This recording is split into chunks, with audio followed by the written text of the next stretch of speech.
দোয়া কবুলিয়াতের সময়ে রব্বুল আলামিন আয় আল্লাহ আমাদের বাংলাদেশের জাতীয়তাবাদী দলের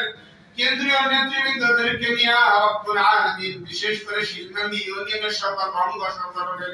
নেতৃবৃন্দদেরকে নিয়ে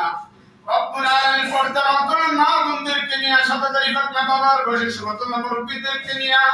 রব্বুল আলামিন तमाम জিকির গুনাহগুলো পূজাপুজির অনুতপ্ত হইয়া আল্লাহ কি উদ্দেশ্যে তুই হাত বাড়াইছিস তোমার তো জানার কোনো বাকি নাই আল্লাহ আয় আল্লাহ তুমি আমাদের প্রত্যেকের तमाम জিকির গুনাহগুলো তুমি মাফ করিয়া দাও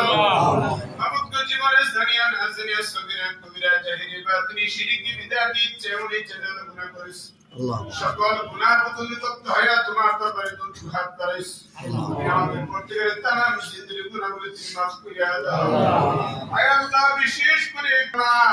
রব্বুল আলামিন যিনি 17টা বছর যাবত মাওলাদ দিয়ে তিনি জীবনটা শেষ করে দিয়েছেন যার কথার ভিতরে তোমার হাতের গন্ধ পাওয়া যায় তোমার মবিবতকে যত কষ্ট দাও না কর্ম কাটিয়ে তাকে আমি সহ্য করতে পারি না